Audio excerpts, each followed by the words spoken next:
दल कौन कब अपने मुताबिक बदलता है, ये भी बड़ा सवाल है। विनोद जी, मैं डॉक्टर लक्ष्मण के पास जा रही हूँ अभी। अभी विनोद जी ने कई बातें कही हैं, मुझे पता है कि कई सारी बातें आपकी भी बात होंगी इस वक़्त कहने के लिए जवाब में।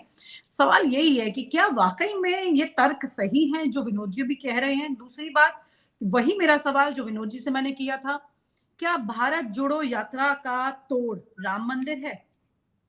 जी अ, पहली बात तो ये कि भारत जोड़ो यात्रा का तोड़ राम मंदिर है या नहीं, मतलब मुझे लगता है कि भारतीय जनता पार्टी एक ऐसी राजनीतिक दल है जिसमें उसका एक मूल विचार है और वह विचार वो चाहे जनसंघ का समय रहा हो, चाहे भारतीय जनता पार्टी का, वो आरएसएस से आता है और आरएसएस के पास एक ले देकर के एक खास किस्म की भाषा शैली है, जो उनके विचार से मेल खाती है। विचार से उत्पन्न कुछ मुद्दे हैं और भारत के लिए वो मुद्दे 1925 में भी उनके लिए वही थे, 2025 में भी लगभग वैसे ही हैं, थोड़ा बहुत अंतर, वो हाफ पैंट से फुल पैंट होगा, इस तरह का अंतर होगा। मूल मुद्दा क्या है? वो भारत को एक खास किस्म के धार्मिक चश्मे से देखते हैं और उस चश्मे में मंदिर सबसे सबसे महत्वपूर्ण विषय बन करके आता है। इसलिए जब भी भारत में राजनीतिक तौर पर वो मुखर हुए हैं, उसमें केंद्र में एक मुद्दा मंदिर ज़रूर रहा होगा। चाहे वो 1984 के पहले अलग ढंग से रहा, लेकिन जब 84 में बीजेपी बनती है और उसके बाद 80 में बनती है और उसके बाद 2 सांसद आए और फिर राम मंदिर आंदोलन चलता रहा समानांतर। उसके बाद से अब तक वो एक मुद्दा है जिस पर वो लगातार काम करते हैं। ये इसलिए कोई भी चुनौती जब भी आएगी, मंदिर बीच में ज़रूर आएगा। मंदिर आते ही क्या होता है? बहुत सारे लोग वो जो जो ये भाषा बोलते हैं, बहुत बहुत मासूमियत से बोलते हैं कि हम किसी पार्टी के नहीं हैं, लेकिन हम हिंदू हैं। मंदिर जो बना रहा है और उसके पक्ष में खड़े होंगे और बहुत बड़ी जमात उसके पक्ष में खड़े होकर के काम करती है। तो जब भी कोई चुनौती आती है, अब आप याद करें, आप पिछले कार्यकाल में भी याद करें, उनके घोषणा पत्र को भी देखें, उसमें वो सारे मुद्दे शामिल होंगे, उनमें से एक मुद्दा मंदिर भी है और दो जब जब भारत जोड़ो यात्रा एक चुनौती के रूप में अगर उनको लग रहा है कि वो एक चुनौती के रूप में उनके सामने है, तो उसके सामने भी मंदिर ले आएँगे तो अचानक से 2 काम होगा। पहला, उनके अपने काम जो 8-9 साल लगभग होने वाले हैं, सरकार में रहने के बाद गिनवाए जा सकें, इससे बचेंगे और दूसरा सेंटिमेंटल मुद्दा होगा तो अचानक से एक फिज़ा बदल जाएगी, भाषा बदल जाएगी। बहुत सारे निष्पक्ष लोग, तटस्थ लोग, अलग-अलग पेशों में शामिल लोग अचानक से वही भाषा बोलेंगे जो बीजेपी के प्रवक्ता बोलते हैं। तो ये जो 2-3 फायदे एक साथ होते हैं, वो किसी और मुद्दे में नहीं हो पाता। अगर वो गिनवाने लगें कि देखो भाई 15 लाख इतना आया कि नहीं आया, रोजगार इतना दिया, आर्थिक अर्थव्यवस्था में ये उन्नति हुई, रुपए का स्तर इतना ऊँचा हो गया, महँगाई ये कम कर दी, इसलिए और नफ़रत अब अगर भारत जोड़ो हमले पर मैं अगर होता, मैं मान लीजिए भारतीय जनता पार्टी का अध्यक्ष हूँ और मुझे एक कांग्रेस पार्टी की एक बड़ी मुहिम का जवाब देना है। तो मैं सबसे ज्यादा हमला किस पर करता कि भाई भारत जोड़ने की नौबत क्यों आई, भारत टूटा नहीं है और फिर मैं अपने काम गिनवाता, उदाहरण देता कि हमने कोई सांप्रदायिक दंगा नहीं होने दिया, हमने कोई सांप्रदायिक लिंचिंग नहीं होने दी, हमने मंदिर मस्जिद के नाम पर सियासत नहीं की, हमने कोई नफरत नहीं की, जाति के नाम पर तोड़ नहीं। इसका जवाब यहाँ नहीं हो रहा है। इसलिए मेरा बतौर नागरिक एक विश्लेषण ये है कि यह एक काट है जिसमें दो तीन बहुत प्रमुख चीजें, एक धर्म है, दूसरा राष्ट्र है। अचानक ये दोनों चीजें जैसे ही आती हैं, बहुत सारी परिभाषाएं, दृष्टिकोण, सब कुछ बदल जाते हैं।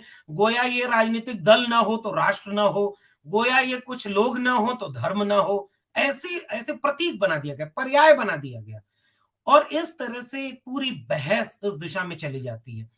इसलिए और ठीक बात है, मंदिर को मुद्दे को इतना इमोशनल बनाया गया है कि वो कब उत्तर प्रदेश का चुनाव होगा उसमें कब लाभ लेना है, कब वो अब 24 का चुनाव होगा तो उसका भी लाभ लेना होगा। इसलिए वो कई मुद्दों को एक साथ साधेंगे, मुझे लगता है कि यही मेरा विश्लेषण है। डॉक्टर लक्ष्मण आपसे कि जो बात हो रही है, जैसे शरद पवार ने कहा कि अब तमाम दल जो हैं वो साथ में मिलकर के एक साथ आएँ। जैसे शिवसेना की अगर महाराष्ट्र की बात करें तो वही शिवसेना और खुद वो साथ देने को तैयार है कांग्रेस के साथ। हालाँकि बहुत मशक्कत हुई थी महाराष्ट्र की सरकार बनने में, किस तरह से सारी चीज़ें सामने आई थी उस वक़्त। तस्वीर क्या है, किस तरह से रही, बहुत उठा-पटक हुई थी। लेकिन फिर भी विपक्ष कहीं न कहीं इस पूरे मसले पर एक साथ आने के बाद भी सरकार अपने हक में रख पाए, ऐसा नहीं कर पाया था। लेकिन क्या अब ये उम्मीद की जा सकती है आज के सिनेरियो में कि भारत जोड़ो यात्रा जो है वो विपक्ष पर इतना मानसिक एक परसेप्शन कम से कम क्रिएट कर सकती है कि लोग ये सोचे कि हाँ, अब राहुल गांधी के अंदर एक स्पार्क है और राहुल गांधी के साथ आना चाहिए। जो उसमें जी, शरद पवार जैसे भी नेता हैं। जी। मैं इस सवाल पर आता हूँ, बस छोटी-सी टिप्पणी पिछले वाले सवाल पर कर दूँ कि क्या देश के गृह मंत्री को इस बात का यह बयान देना चाहिए क्या कि 1 जनवरी या 2024 को राम मंदिर बन जाएगा? फिर मुझे याद आ गया उसी समय कि देश में कॉन्सेप्ट ये है कि एक डिबेट हुई थी, मतलब पता नहीं लोग अतीत में क्यों चले जा रहे हैं, पहले ऐसा हुआ था। मैं तो ये उम्मीद करता था कि जो लोग ये कहते थे कि पहले बहुत बुरा हुआ था, हम अच्छा करेंगे, तो वो कुछ नया करते, वो बेहतर करते ताकि हम ये कहते कि पहले बुरा हुआ था, अब वो बुरा नहीं हो रहा है। अगर पहले जैसा हुआ था वैसा अब भी हो रहा है तो फिर कुछ बदला नहीं है, फिर आप उन्हीं के जैसे हैं। जैसे मुझे याद आ रहा है एक वाकया है सोमनाथ मंदिर का, और सोमनाथ मंदिर के पुनरुद्धार और उसको करने के बाद उसमें आमंत्रित किया गया बहुत सारे लोगों को, जिसमें राष्ट्रपति थे राजेंद्र प्रसाद, वो जाने को सहमत हो गए। और उस समय प्रधानमंत्री थे जवाहरलाल नेहरू। जवाहरलाल नेहरू ने बाकायदे चिट्ठी लिखी कि हम देश के चुने हुए प्रतिनिधि हैं और आप सबसे बड़े ओहदे पर हैं। और मुझे लगता है कि आप हम जैसे पदों के लोगों को किसी एक धर्म की चीज़ों से दूर रहना चाहिए। अब उसके बाद कहने को तो आप बहुत कुछ कह सकते हैं, और अभी यह बात दोहराई जा सकती है कि अब बहुत सारे लोग इफ्तार करने लगे, सब धर्मों को खुश करने लगे, और अब तो वो बहुत तेज़ी से बढ़ गया। मुझे पता नहीं क्यों उस भारत की याद आती है जिसमें शायद अवधारणा में ही सही, संकल्पना में ही सही, चुने हुए प्रतिनिधि यह काम न करते, और यह बयान अब अगर भारतीय जनता पार्टी को अपनी उपलब्धि ही बतानी है, तो ये भारतीय जनता पार्टी के राष्ट्रीय अध्यक्ष बोल देते, कि उसका भी प्रभाव होता। और राष्ट्रीय अध्यक्ष तो बड़ा पद है, वो बहुत चुने हुए लोकतांत्रिक ढंग से गए हुए एक बड़े पद के लोग हैं, वो बोल देते तो वो जो पद की गरिमा है, जो पहले के लोगों ने बहुत तार-तार की, बहुत खराब किया, आप नहीं करते तो हम उसका श्रेय आपको देते। इसलिए, और वही मुझे याद आ रहा है कि जब इस मंदिर का उद्घाटन, कोविड का काम चल रहा है, कोविड का प्रोटोकॉल चल रहा है, बहुत सारी चीजें चल रही हैं, और वहां बैठा कौन है? वहां राष्ट्रपति नहीं बैठे, वहां प्रधानमंत्री बैठे, पुजारी बैठे, आरएसएस प्रमुख बैठे। ये हाईली पॉलिटिकल एजेंडा है। कृपा करके इसे किसी सांस्कृतिक चीज से न जोड़ा जाए।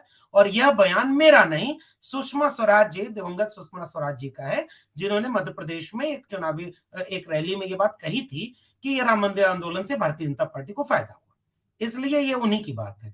तो मैं कहता हूं कि मतलब एक बतौर नागरिक हम चाहते थे कि कम से कम राष्ट्रपति, प्रधानमंत्री या गृह मंत्री, ये लोग किसी दल के ना हो। फिर अफसोस होता है कि भाई आप ही उनकी जातियां बताते हो, वो खुद ही जातियां बताने लगते हैं, और फिर आप कहते हो कि जातियां गिन लोगे तो जातिवाद बढ़ जाएगा। ऐसा नहीं होता। धर्म गिनते हैं, धर्म के नाम पर गिनने से सांप्रदायिकता नहीं बढ़ी। भाषा गिनते हैं, भाषा के नाम पर अब कोई प्रदेश नहीं टूट रहा है।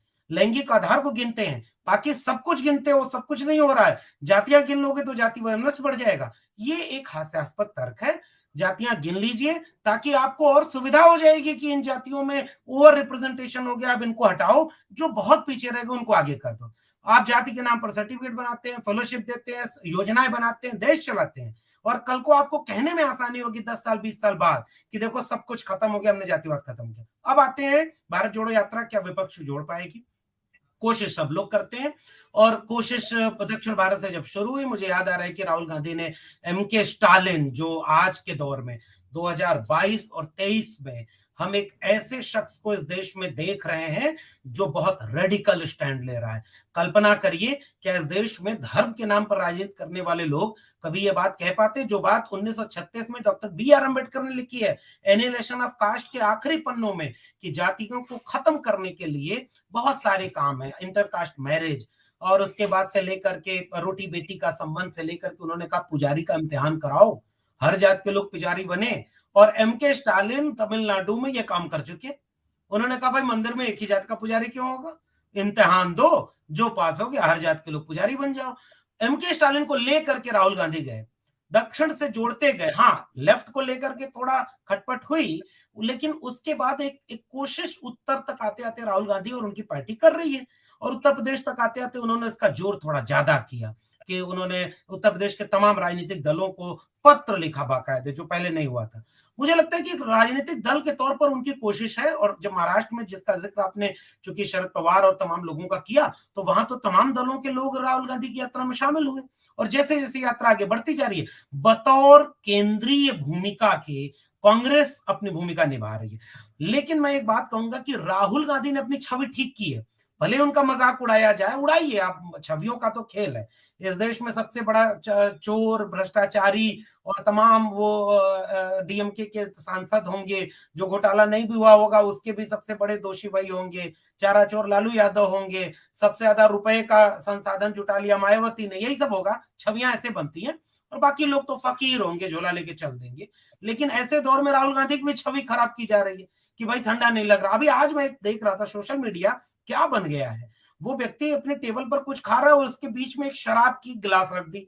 मैं कह रहा हूं कि ये एडिटेड है, लेकिन हमारी मानसिकता हमने नागरिकों की कहां रख दी। हम नीतियों पर विरोध करें ना, हम उनके उनके उनकी आलोचना करें ना, उनके राजनीतिक दलों की और पुराने बिल्कुल। कामों की। लेकिन वो काम हो रहा है। लेकिन राहुल गांधी, कुछ बयानों को अभी कहा जा रहा है, ठीक है, बयान तो बहुत सारे ऐसे ऐसे हुए हैं कि चंद्रगुप्त मौर्य को कहां से कहां पहुंचा दिया, सिकंदर को कहां पहुंचा दिया, विवेकानंद और कौन कौन उनके साथ बात कर रहा था, ये सब तो प्रधानमंत्री बन के भी लोग इतिहास का ज्ञान दे देते हैं। मैं उस बयान पर तो कतई नहीं जा रहा कि नाली के गैस से चाय कैसे बनती है, उसको छोड़ देते हैं।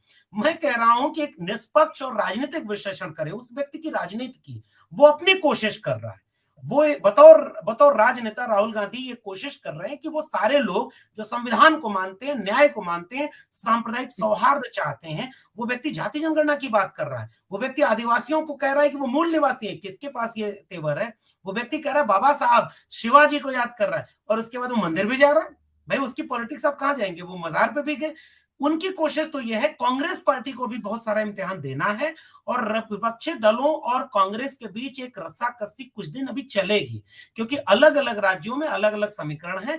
हर व्यक्ति चाहेगा कि ज्यादा सीटें हमारे पास रहें, लेकिन अंततः मुझे लगता है सबके मन में एक कसरत तो होगी कि काश हम एक बड़ा अम्ब्रेला बनाए, ताकि कम से कम हम चुनाव जीत सकें। तो मुझे लगता है ये यात्रा एक संभावनाओं को तो जन्म देगी, लेकिन अगले 6-8 महीने देखने के लिए दिलचस्प होंगे कि वो अंततः सीटों की गुड़ागड़ित में कहां ठहरती है।